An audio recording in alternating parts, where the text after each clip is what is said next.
ఇప్పుడు మనం 2025వ సంవత్సరం మార్చి నెల 1వ తేదీ నుంచి 31వ తేదీ వరకు ద్వాదశ రాశుల్లో 8వ రాశి వృశ్చిక రాశి వారి జ్యోతిష్యం భూత భవిష్యత్తు వర్ధమానం ఎలా ఉందో మన జానకిరామ్ని అడిగి చూద్దామండి. చూడు జానకిరామ్, వృశ్చిక రాశి జాతకం ప్రయత్న యోగం, చదువు, విద్య, ఉద్యోగం, వ్యాపారం, తరించిన కార్యం, అనుకున్న కోరిక, చేసే పనిది, నమ్మిన పనిది, యోగ బలంది, అడవపడ్డ యోగ బలంది, నమ్మిన పనిది, చదువు, విద్య, ఉద్యోగంది, రాజకీయ రంగంది, దశయోగ బలంది, లక్ష్మీకళ యోగ బలంది. చూడు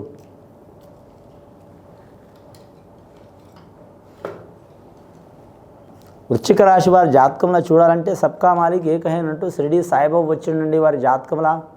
వృశ్చిక రాశి వారి జాతకంలో చాలా వరకు అదృష్ట యోగం ఉన్నదండి. వారికి చతుర్థ స్థానంలో వెళ్ళిపోతుందండి శని, పంచమ స్థానంలో రాబోతుంది. చాలా వరకు మంచిది వారికి.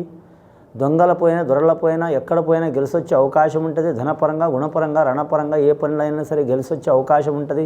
కాకపోతే రక్త సంబంధికులతో, అన్నదమ్ములతో మాత్రం విరోధాలు తప్పు. వారి పేరు మీద డబ్బులు పెట్టి దరిద్రం కొనుక్కొని వచ్చినట్టు ఉంటుందండి వారి జాతకంలో. కానీ గురుబలం ఉంది కాబట్టి నూతన వాహనం కొనటం, నూతన గృహం కొనటం, నూతన కార్యాలు మొదలుపెట్టడం, అలాగే మాత్రం నూతన పనులు ఏవై చేసినా వారికి కలిసి వచ్చే అవకాశాలు ఉంటాయి. అలాగే కుటుంబంలో ఎన్ని సమస్యలు వచ్చినా తీర్చే అవకాశం ఉంటుంది. వారు అనుకున్న పని సాధించేదాకా వదిలిపెట్టరు. పట్టు వదలని విక్రమార్కుడు లెక్క ఉంటుంది వారి జాతక బలంలా. అనురాధ నక్షత్రం వారికి చాలా యోగకాలం ఉన్నదండి. వారికి ఏ పని చేసినా కలిసి వచ్చే అవకాశం ఉంది. జ్యేష్ఠ నక్షత్రం వారికి ఇబ్బంది వచ్చే అవకాశం ఉందండి. ఈ జ్యేష్ఠ నక్షత్రం వారు మాత్రం స్త్రీలు కావచ్చు, పురుషులు కావచ్చు, అష్టలక్ష్మిని పూజ చేయడం చాలా మంచిదండి. ధనలక్ష్మి, ధాన్యలక్ష్మి, సంతానలక్ష్మి, గజలక్ష్మి, ఐశ్వర్యలక్ష్మి, అలాగే వీరు జ్యోతిష్య బలంలో చూడాలంటే విద్యలక్ష్మి, అలాగే మాత్రం మీరు జాతక బలానికి చూడాలంటే మాత్రం యోగలక్ష్మి, విజయలక్ష్మి, జయలక్ష్మి, అష్టలక్ష్మిని పూజ చేయడం చాలా మంచిది. అలాగే వీరు జ్యోతిష్యంలో 8 దిక్కులు చూడాలంటే తూర్పు, పడమర, దక్షిణం, ఉత్తరం. అలాగే వీరు జాతకానికి చూడాలంటే మాత్రం నైరుతి మూల, వాయుమూల. అలాగే వీరు జ్యోతిష్యంలో ఈశాన్యం మూల, అలాగే వీరి జ్యోతిష్యంలో ఆగ్నేయ మూల.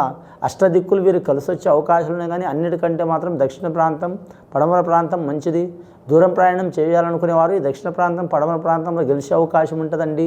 కానీ గృహం కొన్నవాళ్ళు మాత్రం ముఖం మాత్రం వీరు జాతకంలో చూడాలంటే మాత్రం ముఖ్యంగా ఎటు దిక్కైనా మంచిగానే ఉంటుంది. కానండి జ్యేష్ఠ నక్షత్రం వారికి మాత్రం పడమర వాయుమూల కలిసి వస్తుందండి.